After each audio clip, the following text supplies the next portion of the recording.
Okay. Episode starts now. Hello everybody. Today I've invited my friend Abed. He is a opinion writer. He's been on a ton of different journals or articles or websites rather, like Foreign Policy, Responsible Statecraft. I think you've also written for The New Arab and The Hill. Is that right? Yep, that's correct. Right. And I'm gonna leave his in like the description. You guys can all give him a follow. I'm really thankful that he's here to help kind of be a guinea pig to help kickstart a little series that I'm trying to start, basically to like get authors to send me their shit for free, because I want to live life on easy mode. But yeah. This is like just full front, like a very selfish and like self-interested kind of attempt on doing. So thank you so much for like helping me kickstart this. Yeah. Oh no, absolutely, man. I'm always happy to help out. You make fantastic content on YouTube. Shout out Peace Process on YouTube. Really, really good content exploring like the legal nuances of the Palestinian cause. And I'm always happy to help a fellow Palestinian. We're all in this together. I'm of the big belief of that quote unquote I eat, you eat. I think Palestinian success should be woven together. We should be uplifting each other as a community in every aspect, whether it be on an entrepreneurial level or intellectual level. Yeah, I'm definitely happy to help you, man. No, I disagree. I think we should be dragging each other down like crabs in a bucket. I think that's better. Yeah, you're right, actually. Better. Yeah. It's only one of us succeeds. It's not yeah, okay, no, I'm messing. He's kidding, guys. He's kidding. Yeah. You also do a really good Trump impression. Can I share that with my fans? You know what? Or is that too unprofessional? No, I'll do it. But you want to know what's funny? Before I logged on, I was like, I promise you, this kid, he's gonna ask me to do a Trump impersonation. So I've been preparing for it. Welcome to the Peace Process podcast. He wants to get all the free books so he could free Palestine. Peace process, the only process. I know many good processes, but perhaps peace is the best process, folks. Believe me. I'm voting for Trump, man. That's great. That's wonderful. I love that. Oh no, dude! You made him too charismatic. Honestly, it's kind of scary how charismatic he is. But I know that's not why we're on here today. Yeah. But full disclaimer, he might be a rotten person, but he's so funny. But it's a shame. But yeah, you're right. Okay. I want to get into just kind of the things you've written about. Your latest articles. And I understand that you have. You told me there's something else upcoming that you'd like to talk about. I don't want to steal your thunder and saying like what that is exactly. But just what is the kind of focus of your writing right now, would you say? Well, the focus of my writing, I would say, is trying to keep my pulse on what's happening both in Gaza and Lebanon, and searching for parallels in Israel's invasion of Gaza and South Lebanon. I tweeted this earlier today.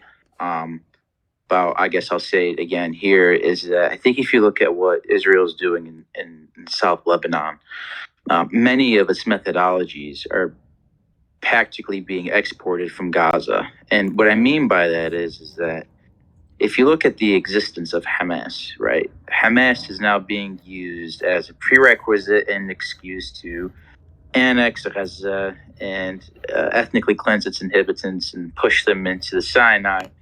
And then if you look at South Lebanon, UNIFIL was like the peacekeeping force on the Lebanese border. On the South Lebanon border. And now Israel is trying to dismantle UNIFIL the same way that they're trying to dismantle UNRWA. which Right. is a very, very, very big Palestinian institution. I'd argue probably the bedrock of the Palestinian narrative. Beyond that, I would say it's mostly raising awareness to the Palestinian perspective. In the Western media, when I write, I try to aim for a specific audience, and that's sometimes Americans who either never really maybe had an interest in our struggle, or trying to change the narrative that's put forth in the media that makes Israel look like this wonderful, shiny object that can do no harm. Um, then I'll briefly conclude by saying that I want people after this podcast to go Google the theories of realism and restraint. That's where I'll be kind of focusing a little more of my writing. Mm-hmm. And I'm going to be focusing on those specific principles as it pertains to the U.S. presence in the Middle East, but of course these Palestine Israel conflict, and trying to just write on issues that are really salient as well. Like I'm going to hopefully be writing something on Ta-Nehisi Coates' interview on CBS, and his new Right. book, and kind of the reception to that. And I think what my biggest goal is yes, beyond trying to turn it into a steady career, is really win hearts and minds. And Mm-hmm. that's something I've had a lot of conversations with people behind the scenes about. How do you do that, right? And maybe that's for a separate discussion, but I'm happy to say that there are a lot of really smart Palestinians really putting their minds together on how do we create some type of apparatus that impacts and influences U.S. Congress to really advance the Palestinian cause in a matter that is beneficial to both Palestinians and, of course, really like the allocation of U.S. funding. Mm-hmm. That's very, very, very impressive. Focus you have there. I wanted to ask because was something in the midst of your introduction that you mentioned, just trying to like reach out to American. You even mentioned like Ta-Nehisi Coates. Like there is a kind of like the Coates interview kind of took me off guard because I feel like that was kind of we would call it Coates is he's a mainstream intellectual, I'd assume, right? And that kind of his interview with what was it, NBC? Yes. Yeah, his interview with NBC was kind of this weird interaction of somebody who takes, I guess, the liberal sensibility seriously, and came out of it supporting Palestine and saying something like Israel's an apartheid state, and that completely just like hit a wall in front of that stupid interviewer's face. Like he couldn't understand that's like a form of, like, to us I feel like it's we live and breathe saying it's apartheid, but like it's even so far with the Americans, right? It really is far with the Americans, and it's interesting you say that. I think about 15 years ago, Jimmy Carter was interviewed by Democracy Now, which we know is really blown up since then, and they've done some really good work. And the interviewer asked Jimmy Carter, and of course, I'm going to answer your Ta-Nehisi Coates question, but I think it's important people hear this to kind of segue into that. And he really was one of the first ones to say, yeah, Israel's an apartheid state. I remember he said this in like 2004.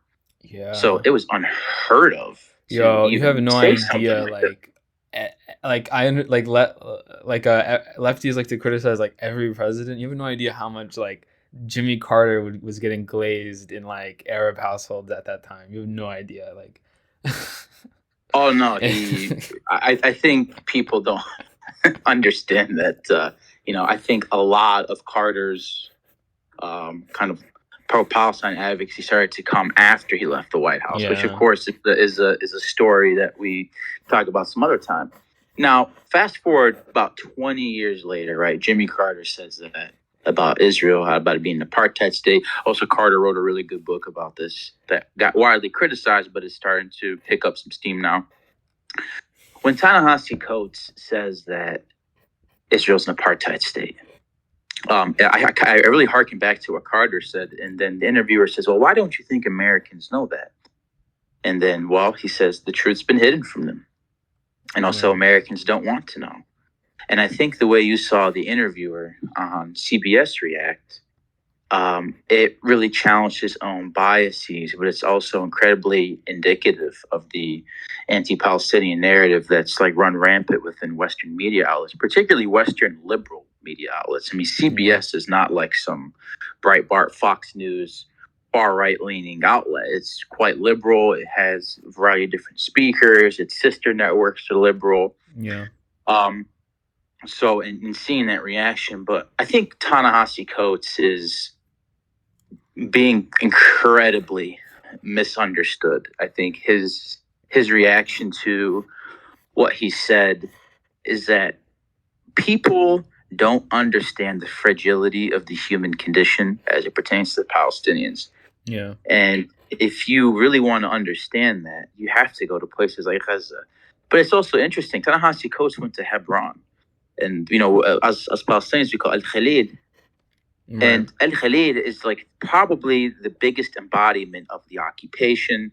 It has roads segregated for Jews and Palestinians. There's militarized outposts. I mean, there's actually machine gun turrets attached to atop of like turnstiles that Palestinians have to go through.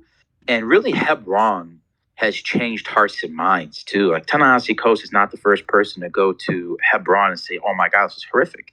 Jimmy Carter visited Hebron. Peter Baynard went to Hebron, and that's when Peter Baynard went from Zionist to cultural Zionist, and a lot of people got on him about that. And then, of course, Jamal Bowman went to Hebron, ironically, on a trip to with J Street, which is like a liberal pro-Israel group. Yeah. And that's what probably costed him his re-election bid against. I totally forgot the guy's name he ran against. Latimer. Latimer. Huh? Latimer. Yep. Latimer. George Latimer. So it's more along the lines of you have to really go there to see it, because the Western media doesn't cover Hebron. It doesn't cover the settlement empire in the West Bank, the apartheid. Everybody thinks it's like this mythical narrative that exists to undermine Israel's existence as a Jewish state. It's not that. It's an actual reality. And I would challenge any American listening to this podcast who's ambivalent about whether or not there's an apartheid, book a flight, go to Hebron, get in touch with the Palestinian, tour guide, Isa Amaru. You can follow him on Twitter. Yeah, I don't know him personally. And he's done this for several Americans, and they come back shocked at what they see, because it is one of the most cruelest and criminal institutions on earth is the apartheid in Hebron. And, Ta-Nehisi Coates is another example of a liberal intellectual who really also has his own perceptions challenged when he went there. So I think it's earth-shattering that he did that, and it's good for the cause. It's really good for the cause. Yeah. So I wanted to ask, especially because like the focus of this series is to really speak with writers, and obviously there's that kind of like I do kind of want to get their material for free, but I also I'm very interested in the industry of like publishing works.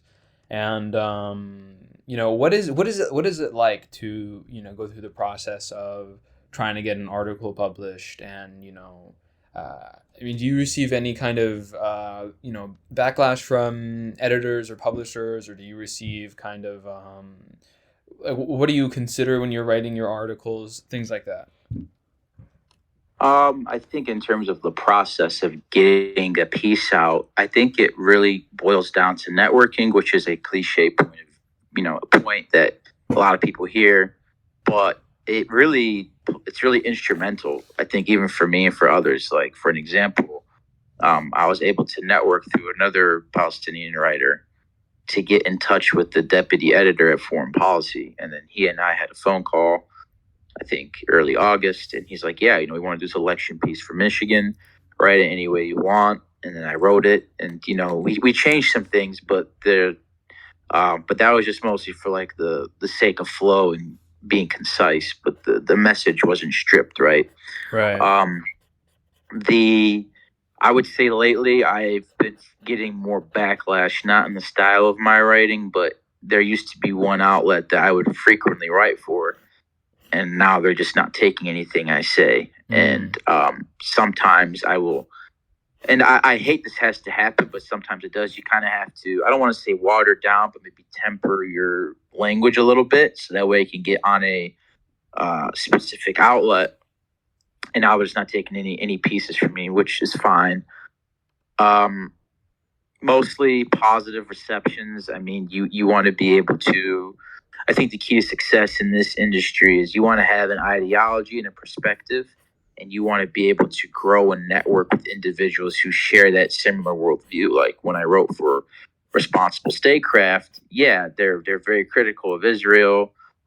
They're very much pro-Palestine. They do a lot of other good work in other sectors of foreign policy. So I was able to write with another fantastic author and really dig into the nuances of like, well, how does the assassination of Ismail Haniyeh change Hamas and so on and so forth. I would say my journey in particular has been a little unorthodox. I didn't really start out as a political analyst and freelance writer. I was in the private sector for some years. Yeah.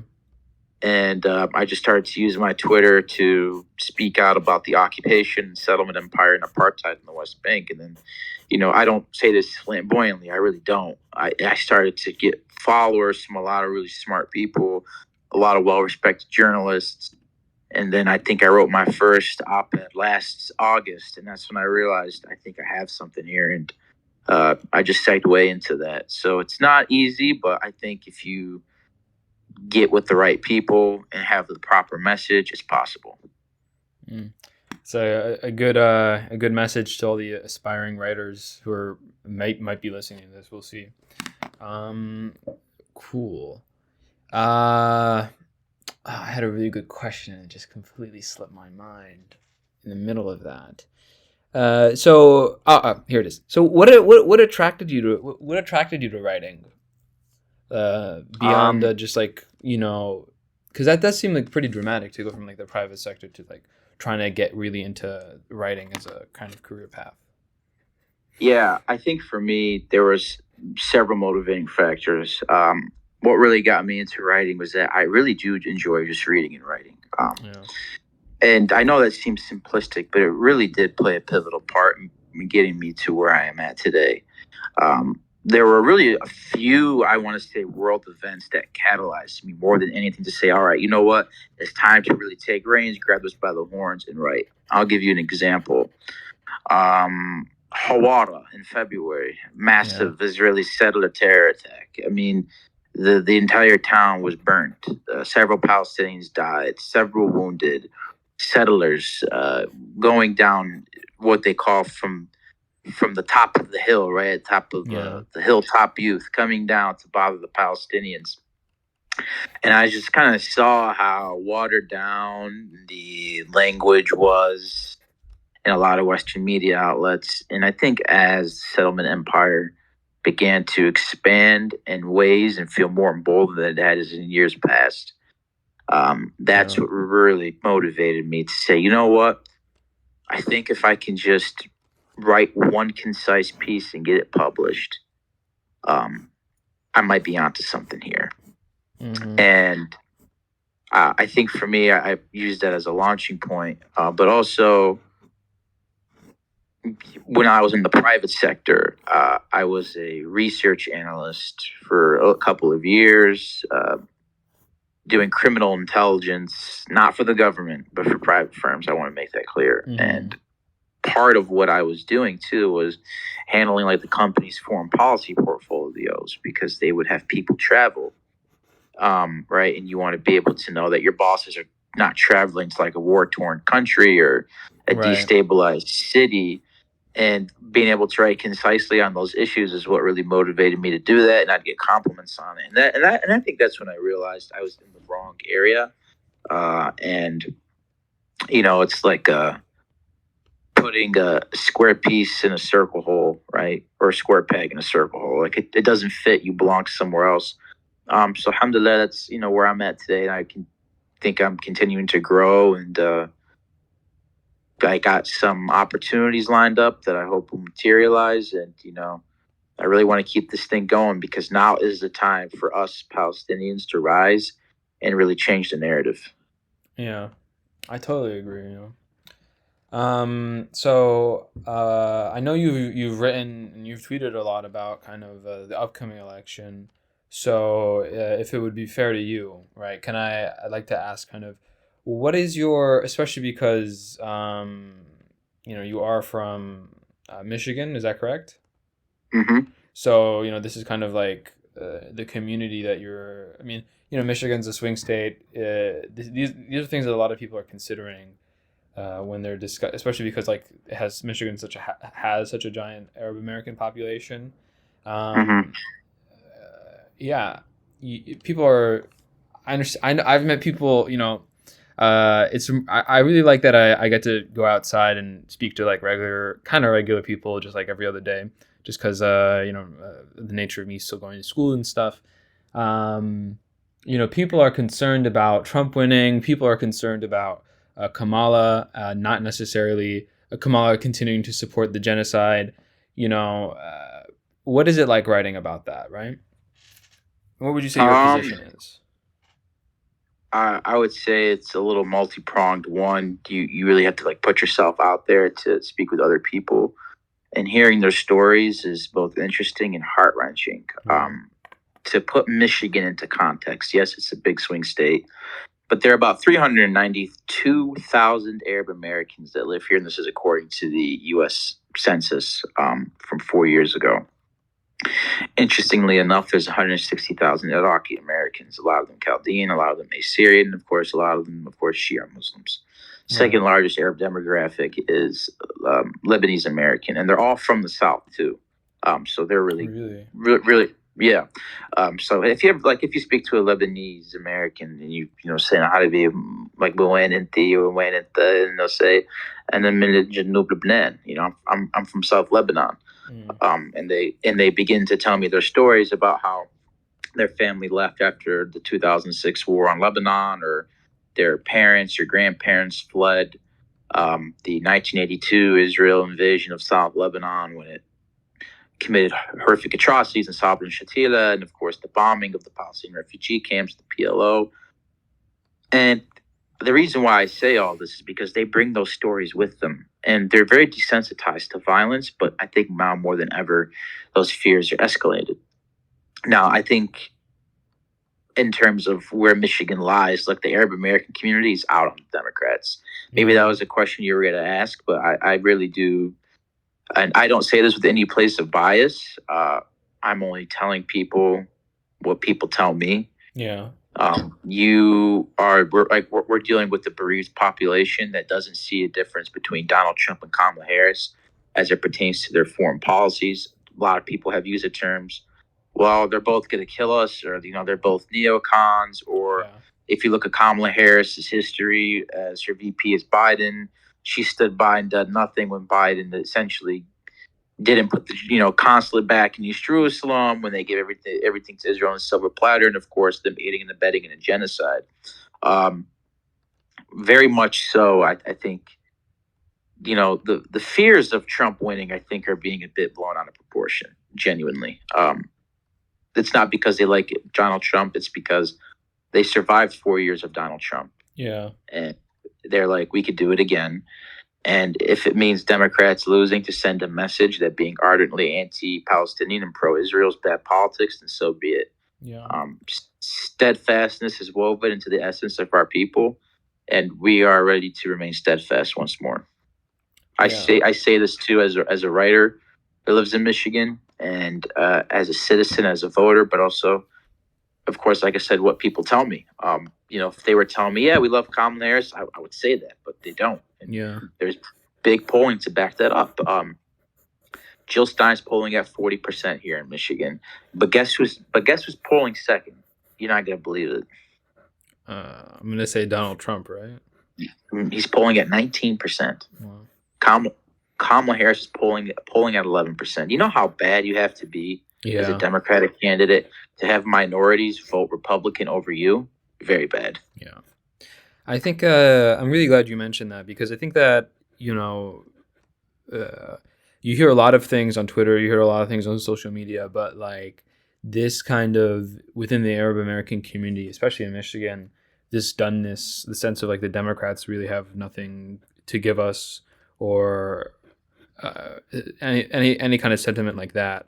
That's a real sentiment. Like that's real. That's like that's not something that someone's like cooking up in a lab, or like some like rando is, you know, discussing. Like this is a real kind of like attitude, right? And I think it's important to kind of discuss, like it is real. I feel it's so weird that like no one wants to even acknowledge that this is just how people feel, and it's affecting how they intend to vote. Yeah, and honestly, I think a lot of that has to do with a really bad Democratic strategy. Strategy by the Democratic Party. I actually wrote about this in The Hill, I think in July. I said, Democrats have looked at themselves and said, how do we win the Arab American vote? And basically, I said they're going to play the Trump card. They're going to try to fearmonger their community into thinking that Trump would be much worse for them, and that essentially that they have to live with the fact that the Democratic Party, a party that offered them political salvation after the war on terror, and the Republicans turned towards neoconservatism and all these racist, anti-Arab, anti-Muslim laws, that they'll have to deal with it and view the Democrats as a lesser of two evils. Well, that narrative's been debunked by a lot of major polling. Yeah. Nobody's cooking this up in the lab. This is a significant sentiment here. But I think the most important thing that, I genuinely do believe if Kamala Harris just allowed a Palestinian speaker of the DNC, that would have, and in a way, I'm going to go on record. I'm really kind of glad she didn't, and I'll tell you why. I don't want our community to settle for symbols. I don't want our community to settle for non-tangible things. If we allow a speaker and she endorses Kamala Harris, or she's not vindictive enough, or he's not vindictive enough in pressing for a ceasefire, then that just downgrades the cause, right? Yeah. Then there's not this referendum on military assistance to Israel. But it also exposed the party for what a lot of Arab Americans are feeling even before October 7th, is that Democrats have largely ignored Arab American needs, and they've taken us for granted, and that they were equally racist as Republicans. I want everybody to think about this. I want you to think about this, and I want your viewers to think about this. Imagine denying somebody to speak at an event based off their ethnicity. Do you know what they call that? I think they call that very tolerant, very accepting, very socially liberal. The big tent of the Democratic Party includes everybody but Palestinian and Arab Americans and Muslim Americans. So that essentially was discriminatory and racist. Yeah. Can you imagine if Donald Trump did something like that? Imagine if there wanted to be an African American speaker at the DNC, and this individual was upset with Republicans' tones on towards African Americans in this country, and they denied he or she that speaking slot. That'd be considered discriminatory and racist. But Democrats do it to Palestinians, and it's just good politics. So I'm very glad, and I have so much respect, by the way, for Rahman, who was supposed to speak and was denied. So that's not a dig on her. I just don't want our community to fall into this traps of just let us have little victories. No, we need to have a big victory, and that's hammering away at U.S.'s blind, unwavering commitment to Israel. Yeah.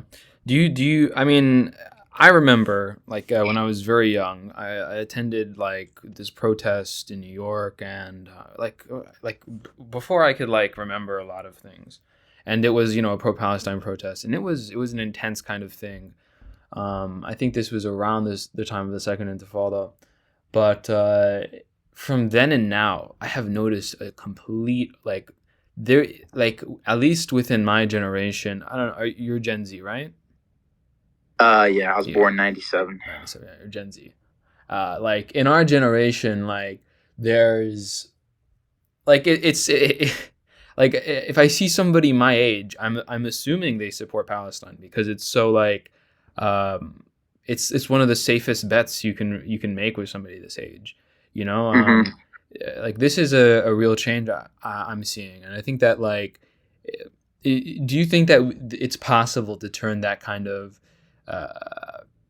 what I would characterize as, general support, passive support into something that can, turn into a real political machine or movement that can like change America's relationship with Israel?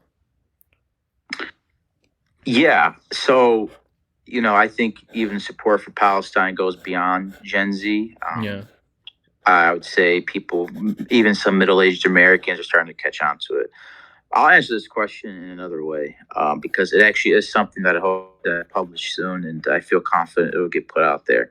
The Palestinians have the entire world on their side. The UN agrees with them. The ICJ agrees with them. The ICC agrees that there's plausible cause for genocide. The ICJ said that what's happening in the 1967 territories from here on, from then to this point, is apartheid, and that we deserve reparations, and that all those Palestinians who were displaced should come back.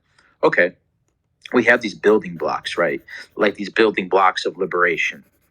And you have the public support here in the US. But there's one thing we don't unfortunately have. It's two things: the hearts and minds of Congress and a political lobbying apparatus yeah, that can transform public opinion into something more tangible for Palestinians, right? yeah, We need a pro-Palestine, pro-Arab lobby in Congress. And before people start saying, well, you just want to throw money into politics so that way Palestinians can get all these things. No. Unlike the Israel lobby, Palestinians are not asking for $4 billion a year military assistance. They're not yeah, asking for F-15s. They're not asking for F-16s. They're not asking for assault rifles. They're not asking for cluster munitions. They're asking that you take every single settlement out of the West Bank, out of East Jerusalem, and out of Gaza. I mean, there's already military outposts in Gaza. That's practically a settlement. They've split Gaza in two within their Zem corridor. Get out of our land and let us breathe freely and let us live freely. That's it. We don't want anything else, right? yeah. It's definitely And like cheaper, like what we're asking for. yes, and that's what I'm hoping Americans will see, is that it's a huge burden to give Israel $4 billion a year. But let me put this into context, Beast. Since 1948, Israel has received about $350 billion in military assistance from the United States, and that's not even including the $40 billion that they've practically given to Israel since October 7th. Right. But that funding didn't start until 1967, after Israel occupied East Jerusalem and the West Bank, right? So really, the past 50 years, they've given Israel about nearly $10 billion a year in military assistance. I think the issue of it being cheap is the point, but also from a geostrategic standpoint, look where the ironclad ties with Israel has gotten us. The U.S. is now deploying THAAD missiles into Israel. They're putting boots on the ground to basically fight Iran.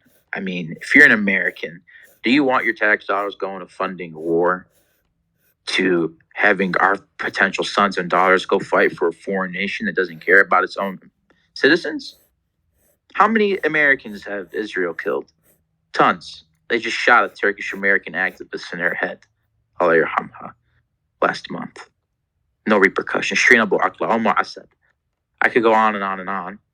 And of course, I don't mean to rant, but I do think it's important people hear these things. Like, we are providing military assistance to a country that's going to drag us into a war and kills our own countrymen. That's not fair. Palestinians, when you give them a country, they're not going to do that to you at all. So you're getting a more loyal partner, you're getting a cheaper partner, and you're also making a bet towards something that isn't going to drag you into a war with Iran, or really any other regional actor for that matter. Right. That's definitely a good pitch. I do want to say, in the terms of like, lobbying, like, at this point, like what, over 50,000 people are dead, and that's a pretty low estimate, just considering things like indirect deaths and just how completely fucked over the health system is in Gaza at the moment. Like I have no doubt that the death toll, just like from direct violence, is much higher, just as a result of like the fact that these people can't, like, they don't have running electricity all the fucking time, right? They can't possibly be counting No. Yeah, like it definitely seems to be, it's much higher. I think that, at this point, like any moral qualms I have with like lobbying or, PACs or whatever, like it's completely out the window, like I just don't care, like it's what needs to be done in order to, make America change, unfortunately. Yeah, you're well. First and foremost, yeah, I agree. I would also just caution really anybody in saying that this is not, if such an institution were to ever materialize, this is not something that's, dirty money into politics, right? We're not trying to put money into politics to basically give looser guns or clamp down on reproductive rights Yeah. or strip Americans of their freedom or send billions of dollars a year to a foreign country. We don't want to be like Jordan. I know that sounds maybe kind of harsh for any Jordanians that may be listening. Yeah. We don't want a military airbase. We don't want your fighter jets. We don't want your guns. We want you to take every single piece of the occupation out of Palestine. Let us live. So if that means getting our hands a little dirty and throwing money into politics, absolutely. And before anybody that might be listening to this, Zionist, pro-Israel people, whatever, and they want to cut this up and spin it as like some evil Arab entity that's going to hijack the American political system. Hey, buddy, let me tell you something. Decades before Israel ethnically cleansed all of my people and spearheaded the Nakba, there was a Zionist lobbying Congress as early as the 1900s to say, give us a Jewish state in the land of Palestine. I could pull up articles for you right now. So I'm just going to be playing the dirty game you're playing, and I'm going to beat you at it and do it 10 times better. Yeah, I'm competitive about this. Yeah, I'm a very competitive person, honestly. I'm very, very competitive. Yeah. All right. I think we've been going at this for about a half an hour, which is usually which was what I was kind of aiming for. So thank you so much for doing this with me, and just being the guinea pig for this. Inshallah, this will lead to the desired result, which is me receiving books for free and shit. We'll see how that works. We'll see how that works. And yeah, is there anything you'd like to end on, or? Yeah, there is one thing I want to end on. It's from the river to the sea. Palestine will be free. And if you're an Arab American, you're listening to this, don't vote for the practitioners of our genocide. That's all I have to say. Wow. He didn't even plug anything. That's admirable. It's commitment. It's commitment. All right. I think I'm going to stop recording now.